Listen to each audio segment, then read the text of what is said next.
Dom is a petty criminal on the outer perimeter of gangland London. He's a bit of a car crash of a man, really. He finds him. You find him at the beginning of the film, at the end of a 12-year stretch in prison. It's a sentence that could have been shortened had he possibly grasped up the rest of the people involved in what you find out was a heist. But he didn't. He kept quiet. He's sort of old-fashioned crook in that he's got morals and rules that he lives by. And he's an explosive and poetic and strangely funny, yet violent and scary man.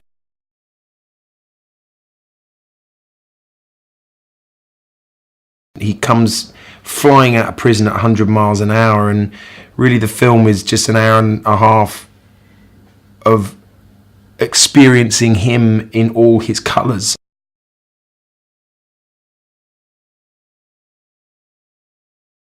The first part of the film is trying to see his attempts to put himself back to where he thinks he deserves to be, and or most of the attempts fail. And the second half is him sort of slowly coming to terms with who he really is as a man.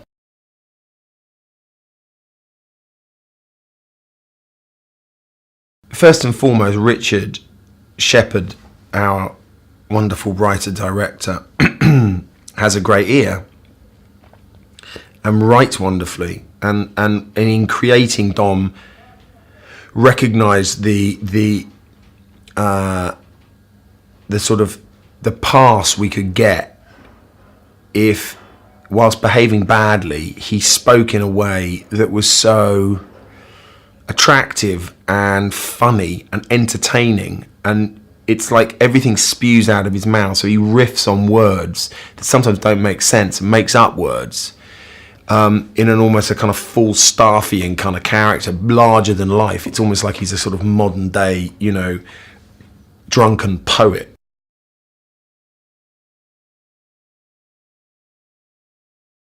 He believes he's a hero. What he doesn't realise is that he's seen as a car crash.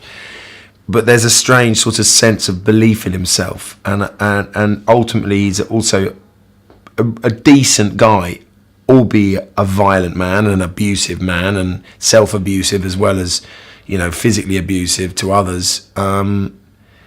He's complicated. I mean, he's what we all are in our essence, which is this sort of weird makeup of good and bad.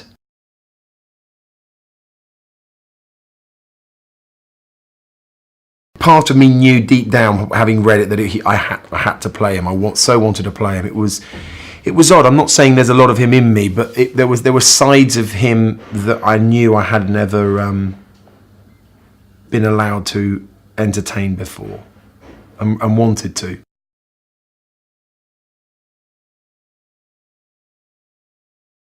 Richard E. Grant is so much more than Withnail, but was so incredibly impactful as that character on a whole generation's and more, consciousness, that it seemed to me the right time now, after he's done so much other stuff, to kind of revisit that kind of a world, and this suited it so well. It suited him so well.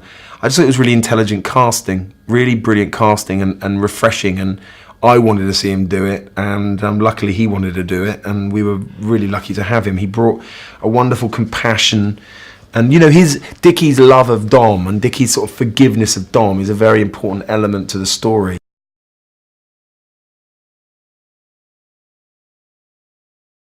The experience was extraordinary. I mean, I was nervous going in because it was a very short shoot, and we had no fat on the schedule. We had to go in and really hit the ground running.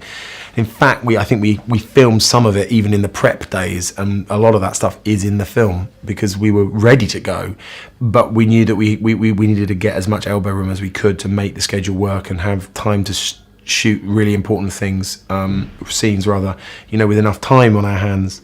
And the whole team from the beginning, the whole crew were just so into it and fell in love with this kind of weird couple, Dom and Dickie, and indeed with Richard Shepherd, who led brilliantly as a director. And in the end, what I realised was, not because I didn't want to carry on playing him, but I'm so glad it was such a short shoot, because it meant that we could absolutely attack it with total abandon, and we gave, or everybody gave 150% every day.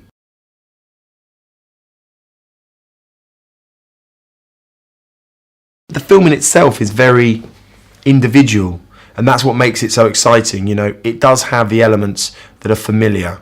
He's got a little bit of the sort of crime scene. It's got a little bit of swagger, of London swagger. It's got a little bit of, the kind of humour that maybe we've seen before. The sentiment of a man trying to discover himself. All these familiar elements, but put together in a way that's unique. And the best way to describe it is the name of the film. It's about an undescribable man, Dom Hemingway, and it's all I can say is it's an hour and a half in his company, and he will shock you, he will make you laugh, he will titillate you, he will excite you, and it's like going down the pub with him for an hour and a half, and it's worth it.